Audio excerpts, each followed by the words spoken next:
राजा अपने राज्य में भगवान के एक मंदिर में गए, देवालय में गए। भगवान के मंदिर में जाने के बाद उन्होंने देव दर्शन किए, भगवान के मंदिर के दर्शन किए।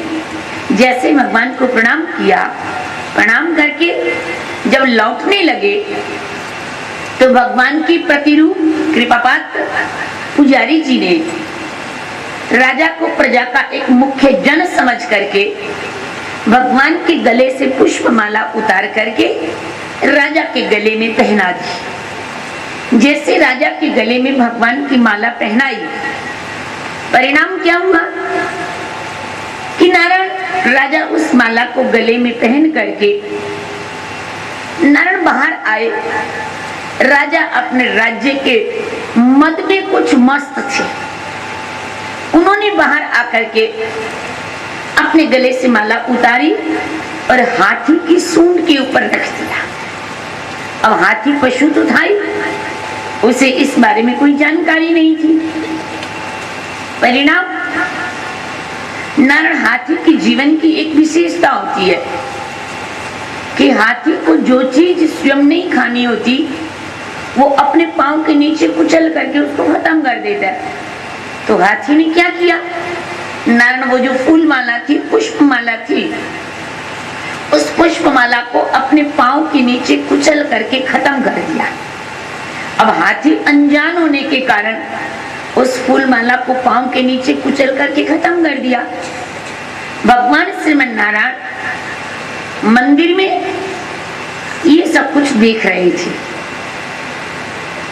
सो नारायण भगवान श्री ने ये देखा कि मैंने मेरे गले की माला पुजारी जी के द्वारा राजा को दी और राजा ने ये माला हाथी के पांव के नीचे कुचलवा करके मेरी माला का अपमान कराया। भगवान ने मंदिर में बैठे हुए श्राप दिया कि जाओ राजन, तुमने मेरी माला को हाथी के पांव नीचे गिरा करके अपमान कराया। मैं तुम्हें श्राप देता हूं कि अगले जन्म में तुम हाथी बनोगे और जिस मेरी माला का प्रसाद का तूने पांव नीचे अपमान कराया, यही पांव को तुम्हारे कष्ट आएगा, यही पांव तुम्हारा पकड़ा जाएगा। और जब तक तुम मुझे पुष्प नहीं चढ़ाओगे और अपनी गलती की क्षमा नहीं मांगोगे, तब तक तुम क्षमा नहीं किए जाओगे, बच नहीं पाओगे। नारायण वही राजा अगले जन्म में हाथी बने जिनका पांव ग्रह ने पकड़ा। और जिस कथा को आप और हम लोग सब गाते हैं और ऐसा बोलते हैं, नारायण हाथी ने जब भगवान को पुष्प चढ़ाया तो हाथी ने जो प्रार्थना की वो प्रार्थना आज भी हमारे बीच में है, जिसको कहते हैं गजेंद्र मोक्ष। नारायण गजेंद्र मोक्ष का पाठ जो है वो जो कोई व्यक्ति नित्य प्रति अपने जीवन में पढ़ता है, नारायण उसके जीवन में हाथी जैसे कष्ट और अपराध भी क्यों ना हो, जैसे कि गज ने किया, नारायण तो भी भगवान क्षमा करके उसको मोक्ष प्रदान करते हैं। तो नारायण ऐसा क्यों हुआ, प्रसाद के अपमान का परिणाम हुआ। सावधान नारायण, प्रसाद का जीवन में कभी अपमान होना नहीं चाहिए।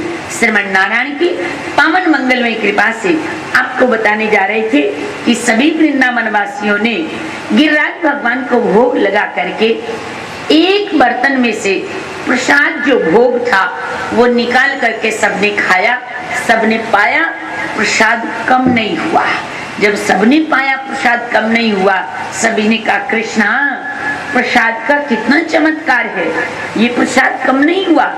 दुनिया वालों, नारायण वो इंसान भाग्यशाली है जो पूरा परिवार एक छत के नीचे रहता है।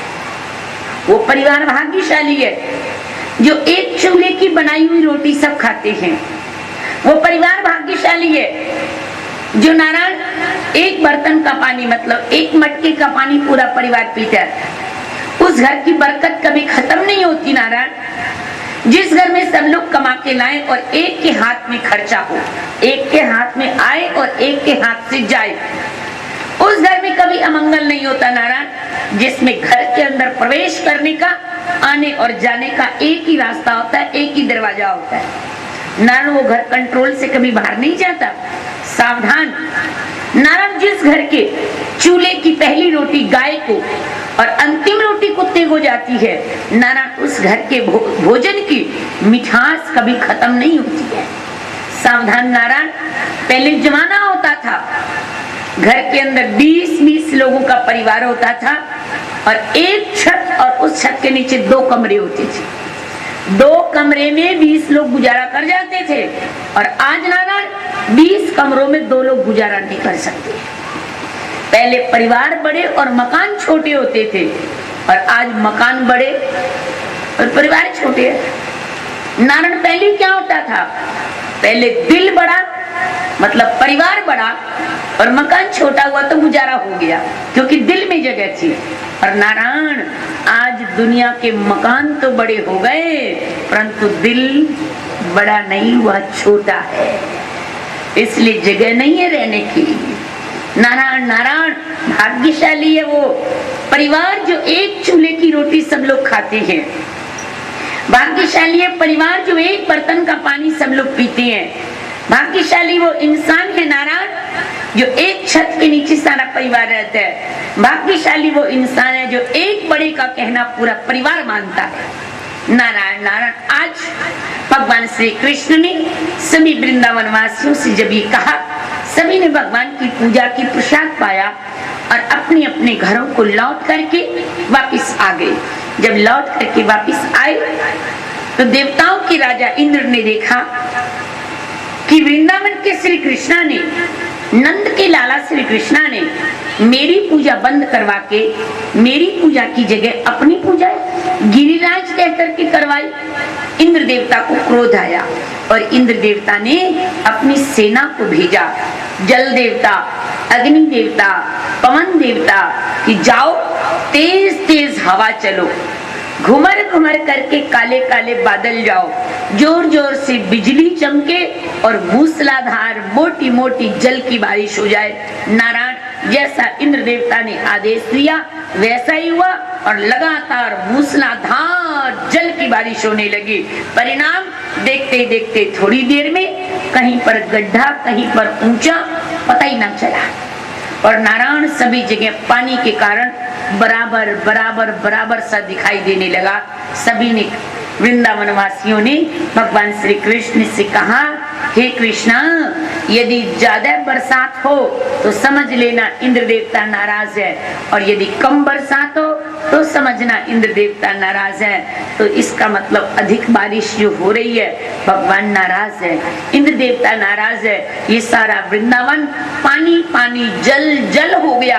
अब हम क्या करें? हमारे घरों के अंदर में भी पानी आ गया। भगवान श्री कृष्ण ने कहा, चिंता मत करो, जिस देवता की हमने पूजा की है उसी देवता की शरण में चलते हैं, मतलब गिरिराज भगवान के पास चलते हैं। नारायण भगवान श्री कृष्ण सभी वृंदावन वासियों को लेकर के नारायण गिरिराज भगवान की शरण में गए। जैसे गिरिराज भगवान की शरण में गए, सभी ने मिलकर के भगवान श्री कृष्ण सहित गिरिराज भगवान से प्रार्थना की और भगवान ने देखते ही देखते गिरिराज भगवान के श्री चरणों में अर्थात पर्वत के नीचे अपना बायां हाथ रखा और नारायण 7 कोस के लंबे चौड़े पर्वत, 21 किलोमीटर के लंबे चौड़े पर्वत को इस तरह से अपने बाएं हाथ के ऊपर उठा करके उंगली के ऊपर धारण कर लिया, जैसे कि कोई बच्चा प्लास्टिक के खिलौने को उठा करके हाथ के ऊपर रख लेता है, या फिर कोई बालक बरसात के दिनों में एक सफेद रंग का बरसाती छाता उग जाता है कि कोई बरसाती छाते को उखाड़ करके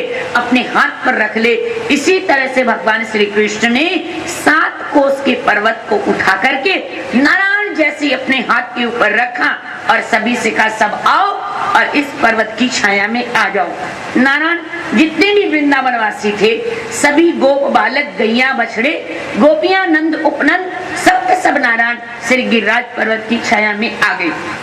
और भगवान श्री कृष्ण ने जब बाएं हाथ से छोटी उंगली के ऊपर पर्वत को धारण किया हुआ है तो जितने भी नंद, उपनंद, गोप हैं वो सभी भगवान श्री कृष्ण से कहने लगे कि कन्हैया, तुम छोटे से 9 वर्ष के बालक इतने बड़े पर्वत को उठा करके रखा, लाओ थोड़ी देर के लिए हम उठा लेते हैं, लाओ थोड़ी देर के लिए हम उठा लेते हैं। भगवान श्री कृष्ण ने कहा मुझे कोई परेशानी नहीं हो रही, मुझे किसी कारण से कोई भी कठिनाई नहीं हो रही। बार बार से नारायण बड़े बड़े नंद उपनंद कहे, कृष्णा थोड़ी देर के लिए हमें दे दो ये पर्वत, थोड़ी देर के लिए हमें दे दो ये पर्वत। भगवान श्री कृष्ण ने जब बार बार से कहा मुझे कोई कठिनाई नहीं, कोई परिश्रम नहीं, मैंने आसानी से इसको उठा रखा है, परंतु जब बड़े बड़े बुद्धि वाले बड़े लोग जिद करने लगे तो भगवान श्री कृष्ण ने कहा इसका मतलब ये हुआ कि इनको मेरे ऊपर विश्वास नहीं है, अपनी बड़ी बुद्धि पर विश्वास है। भगवान श्री ने कहा तो ठीक है, यदि ऐसी बात है तो आप उठा लीजिए और मैं थोड़ी देर के लिए हाथ नीचे कर लूंगा, आप अपनी अपनी लट्ठी लगाओ। जितने भी बड़े बड़े गोप थे, बड़े नंद उपनंद थे, सभी ने अपनी अपनी लट्ठियां लगाई और भगवान श्री कृष्ण ने 1 मिनट के लिए, 1 क्षण के लिए जैसे अपना हाथ नीचे किया, हाथ नीचा करते ही सबकी लट्ठियां तो लगी थी, नारायण वो पर्वत चरमराने लगा, डगमगाने लगा, हिलने लगा, सभी जोर जोर से चिल्लाने लगे, कृष्णा कृष्णा हम भी लट्ठी लगा के रखेंगे, आप भी अपनी उंगली लगा के रखो। भगवान ने कहा जब मैंने उंगली लगा रखी है तो फिर तुम्हें लट्ठी लगाना जरूरी है? फिर लट्ठी लगाना तो कोई जरूरी नहीं है ना। इंसान कहता है ना हम अपनी लट्ठी जरूर लगाएंगे। नारायण इंसान की आदत है अपनी लट्ठी अड़ाए बिना मानता ही नहीं है। जब भगवान ने ये कह दिया मेरा संकल्प है, जिसको मैंने इंसान बनाया, जिसको मैंने जन्म दिया, जिसको मैंने संसार में भेजा, 1 2 3 4 आ जाओ आ जाओ, जल्दी आ जाओ। नारायण नारायण, जब भगवान ने कहा मेरा संकल्प है कि जिसको मैंने इंसान बना के भेजा, जिसको मैंने मनुष्य बना करके भेजा, जिसको मैंने इस दुनिया में भेजा, मेरा संकल्प है कि मैं किसी को भूखा नहीं सुलाऊंगा, पेट भर के सुलाऊंगा, सुबह भूखा उठाऊंगा। भगवान कहते मेरी जिम्मेवारी है, चींटी को कण भर, हाथी को मण भर ये दे करके भेजूंगा। भगवान कहते दुनिया वालों इस संसार में आंख उठा करके बुद्धि से जान करके देख लो, इस दुनिया में आज तक कोई भी भूख के कारण भूखा नहीं मरा। आज तक इस दुनिया में जितने भी लोग बीमार हुए, कोई नान कम खाने से बीमार नहीं हुए, जितनी भी बीमारियां हुई ज्यादा खाने से हुई। नारायण भगवान कहते मैं सबको उसकी किस्मत का दे के भेजता हूं, फिर भी इंसान की आदत है जबरदस्ती अपनी लट्ठी अड़ाने की। तो भगवान कहते फिर मैं क्या करूं, मैं क्या करूं। नारायण एक बार एक संत एक चर्चा कर रहे थे कि एक व्यक्ति के पास में भगवान ने बहुत सारी कृपा की, भगवान ने बहुत सारा उसको धन लक्ष्मी दौलत मान सम्मान दिया। परिणाम जब बहुत बड़ी कृपा उस इंसान के ऊपर, उस प्राणी के ऊपर हुई, भगवान ने बहुत उसको चहल पहल बहल दिया, कहां से आ रहा है उसको ये भी पता नहीं चला। तो उस व्यक्ति ने इधर उधर यथा तथा रहना रखना अपना शुरू कर दिया। जब रहना रखना शुरू किया तो एक बार उस व्यक्ति ने अपने किसी मित्र से बोला इधर उधर पैसा तो रख रहे हैं, कुछ पैसा 1 नंबर का भी तो चाहिए, बैंक में रखो। उन्होंने कहा तो चलिए बैंक में रख देते हैं। यदि बैंक में पैसा रखना है, खाता खोलना है तो फिर सेठ जी आपको चलना पड़ेगा। उन्होंने कहा मेरे पास तो बैंक नहीं है, बैंक में जाने के बाद खाता खुलवाने के लिए बहुत देर लग जाएगी, कम से कम 1-2 घंटे। चलती लक्ष्मी को राम राम है, आपको जाने की जरूरत नहीं है, लाइए मैं बैंक के सारे फॉर्म लाके आपको दे देता हूँ, आप अपने घर में जहाँ आपको टाइम मिले वो सारे फॉर्म जितने भी फॉर्म हैं वो फॉर्म कॉलम आप भर देना। उसने कहा अच्छा ले आओ, जहाँ जहाँ मेरे को साइन करने मेरे से करवा लो। उनके मित्र जो थे सेठ जी के, वो बैंक के कागज ले आए और उस समय वो दोनों गाड़ी में चल रहे थे। चलती गाड़ी में उसने जितने भी कागज थे सब पे साइन कर दिए, जितने पैसे जमा करवाने थे उतने बैंक में जमा करवा दिए। बात आई गई खत्म। साल 2 साल 4 साल 5 साल 10 साल बीत गए। भगवान की कुदरत का कुछ करिश्मा कहिए। नारायण कहते मेरा एक संकल्प है, मैं प्रत्येक इंसान को जीवन में एक बार गोल्डन चांस देता हूँ।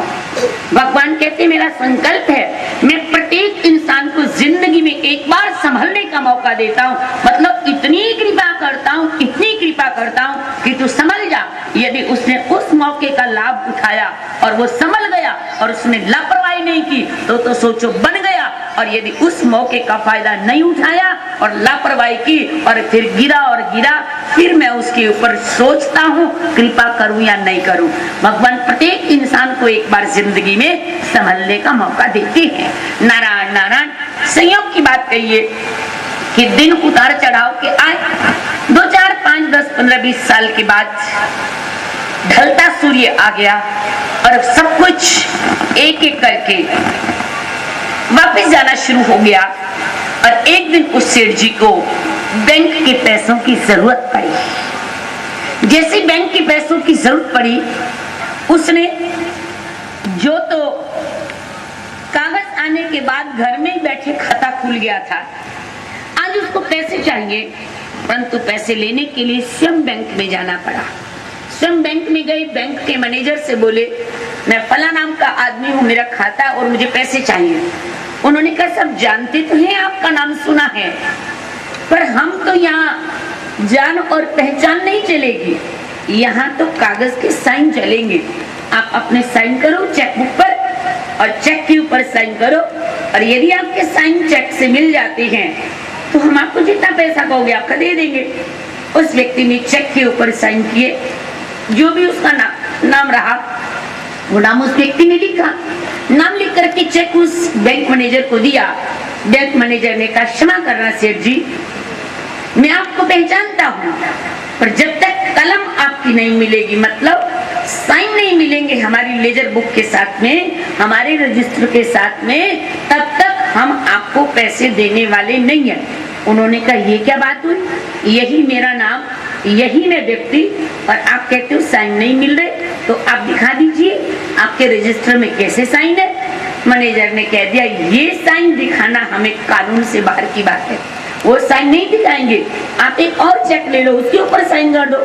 सेठ जी ने दूसरा चेक लिया, उस पे साइन किए, मैनेजर साहब ने साइन मिलाए और साइन नहीं मिले। परिणाम तीसरी बार साइन किए, साइन नहीं मिले, चौथी बार, पांचवी बार साइन किए। अंत में मैनेजर ने कह दिया सेठ साहब बुरा नहीं मानना, ये अंतिम चांस है, यदि आप साइन मिला सकते हो तो मिला करके दे दो, वरना इसके बाद हम कुछ कर सकते नहीं है। सेठ को बड़ी चिंता हुई, मेरा पैसा, मेरे किए हुए साइन, मेरा खोला हुआ खाता, और आज मेरे को पैसे नहीं मिल रहे, मैं अपने हाथ से अपने साइन नहीं कर पा रहा। दुनिया वालों याद रखना नारायण, इंसान बुरा नहीं होता, समय बुरा होता है। नारायण समय खराब होता है, इंसान खराब नहीं होता। एक समय ऐसा आता है नारायण, इंसान को इंसान के कपड़े भी पराई जैसे लगते, वो भी अपने नहीं लगते, समय खराब होता है। आज जैसे उस व्यक्ति ने साइन के लिए अंतिम बार बोला, मैनेजर साहब ने कि अंतिम चांस है, मिल गई तो ठीक, नहीं तो मेरा दोष मत मानना, मैं इससे ज्यादा आपको टाइम नहीं दे पाऊंगा। अब वो व्यक्ति अकेले चेयर पर, कुर्सी पर बैठ करके सोचने लगे, भगवान ये क्या हो गया मेरे साथ, मैंने साइन किया और मेरे साइन क्यों नहीं मिल रहे। अंत में उसने याद किया, मैंने ये खाता कब खुलवाया था, मैंने जो फॉर्म फिलअप किए थे, ये सारे फॉर्म भरे थे, उस समय कहाँ पर था मैं, और जब मैंने साइन की मैं कहाँ था। उसे याद आई, मैं मेरे एक मित्र के साथ गाड़ी में जा रहा था, जब मैंने ये सारे कागजी कार्रवाई किया। सब याद आने के बाद उसने मैनेजर साहब से कहा, मैनेजर साहब मैं साइन करूंगा, आप मेरी थोड़ी सी सहायता करोगे। उन्होंने कहा कहो, मैं क्या सहायता कर सकता हूँ तुम्हारी। सेठ साहब जो साइन करने वाले थे, उन्होंने कहा मैं एक साइन आपके रजिस्टर पर कच्चे कागज पर करूंगा, जब मैं उस कागज पर साइन करने लगूं, आप इतनी कृपा कर देना कि जल्दी से अपनी वो जो टेबल है जिसके ऊपर ये रजिस्टर कागज रखा होगा, उस टेबल को झंझन झंझन हिला देना। बोले उससे क्या होगा, बोले कोशिश करते हैं। नारायण मैनेजर साहब ने कहा इतना करने से साइन मिलते हैं तो मैं कर दूंगा।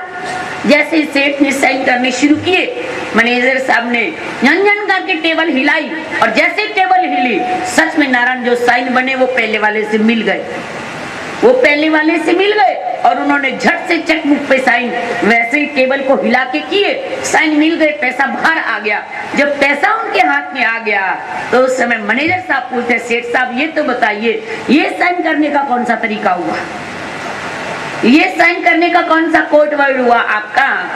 उस समय उस सेठ साहब कहते मैनेजर साहब मुझे बात याद आई, ये मेरे साइन कभी भी ना मिलते यदि आप टेबल ना हिलाते तो। बोले वो कैसे? बोले जब मैंने ये खाता खुलवाया था, जब मैंने ये फॉर्म पे साइन किए थे ना, मैं गाड़ी में जा रहा था, वो गाड़ी हिल रही थी, गाड़ी हिल रही थी तभी तो फॉर्म पे साइन किए। अब जब तक मेरे ये कागज हिले ना तब तक मेरे साइन मिलने वाले नहीं है। दुनिया वालों, इस संसार की आदत पड़ गई है जबरदस्ती टेंशन में रहने की, हिलने की। किस दिन काम ना होना, ये खाली रह नहीं सकता, इंसान परेशान हो जाता है। नारायण यदि भगवान इसको टेंशन फ्री भी करे ना तो भी ये टेंशन फ्री रह नहीं सकता। जब भगवान श्री कृष्ण ने कह दिया कि चिंता मत करो, मैंने पर्वत को उठाया हुआ है,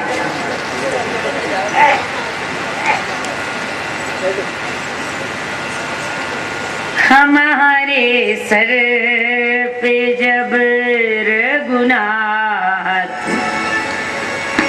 हमें किस बात की चिंता, हमारे सर पे जब रघुनाथ, हमें किस बात की चिंता, हमारे सर पे जब रघुनाथ, हमें किस बात की चिंता, हमारे सर पे जब रघुनाथ, हमें किस बात की चिंता।